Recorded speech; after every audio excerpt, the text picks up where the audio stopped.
Today, the global community is uniting to confront one of the most critical environmental challenges of our time, plastic pollution. With the theme Beat Plastic Pollution, this year's focus is on raising awareness, fostering action, and advocating for sustainable solutions to combat the alarming increase in plastic waste. Esther Mokmariola has more. Plastic pollution has reached alarming levels, threatening ecosystems and endangering marine life. On this World Environment Day, individuals, communities and organizations are joining forces to address this growing concern. In communities around the world, some activists are raising awareness about the harmful effects of plastic waste and inspiring others to adopt more environmentally friendly practices. One of such activists is Doyinshola Ogunye, founder of a recycling scheme that empowers women and youth through the collection, aggregation and recycling of plastic waste.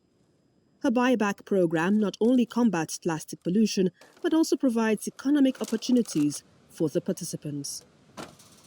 We see value in plastic, and we've been able to send that signal of the value proposition we've seen in plastic to women that don't even understand that.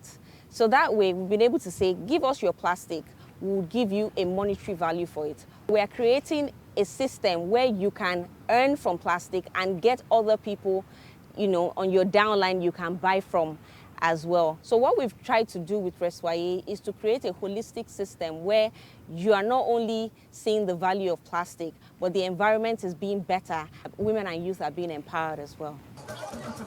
In the meantime, governments too are taking action to address plastic pollution. Many have implemented policies to reduce single-use plastics and encourage recycling. We are creating a circular economy around most of our waste management now, especially for the plastic bottles and the single-use ones, so that people can use what you call waste, can be converted to other things. That's the way to go now. Moreover, activists are calling for stricter regulations on plastic production and disposal. They emphasize the need to limit the escalating impact of plastic pollution on our environment. Well, government needs to insist that the various business enterprises invest far more in tackling this plastic pollution, especially those enterprises that are responsible for using plastic, selling their products. We can't continue this way, that there has to be a change of attitude in terms of fighting the plastic pollution. It can really start to break down a lot of the life forms that we have in our biosphere. World Environment Day serves as a platform to showcase success stories and inspire further action.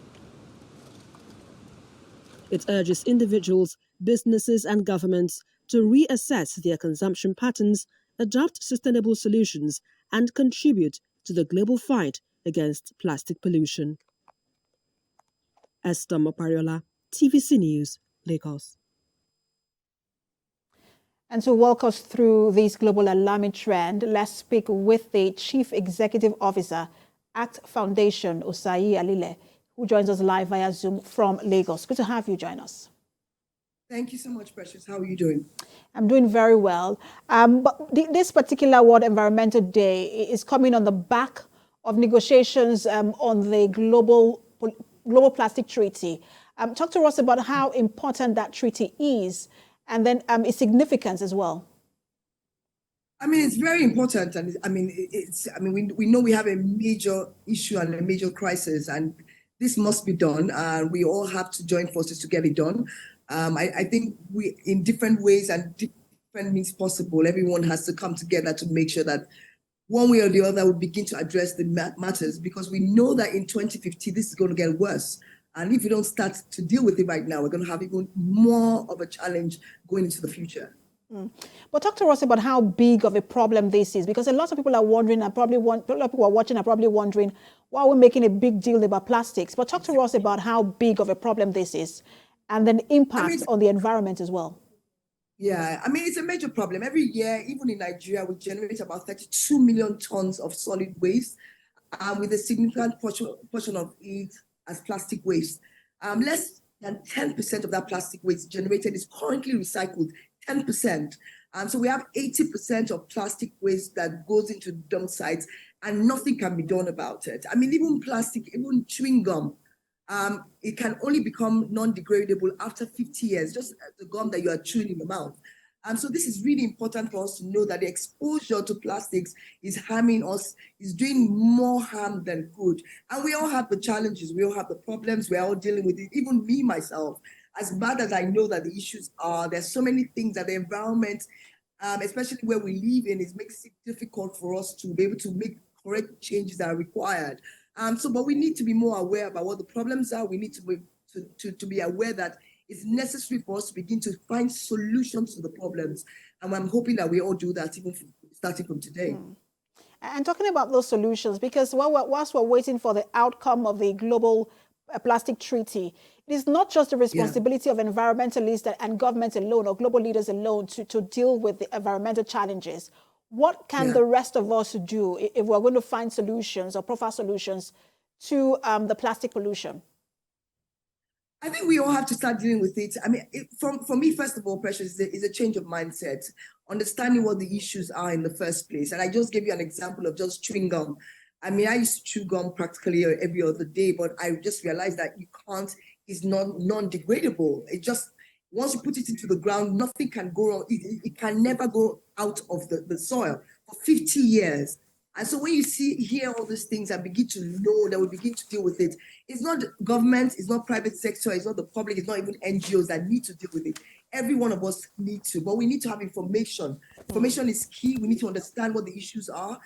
Because now when you talk about issues that we're dealing with, I mean, plastic is really, bottom of the chain. But as we continue to upset the nature of how we live as people, then we're going to see how it's going to disrupt us in the next few years. And for us, even at Act Foundation, we recognize these gaps and we're saying that how do we do it? Who do we work with? The government, the non-profit organizations that are dealing with those issues, and how can we encourage them to even do more? You know, it's quite a challenge. Most of us will drink water today. We will take a drink. We use, polythene bags to carry whatever we need to carry. And where all of this ends up is what the problem is. Thank you so much for talking to us. I hope we'll find a solution real soon.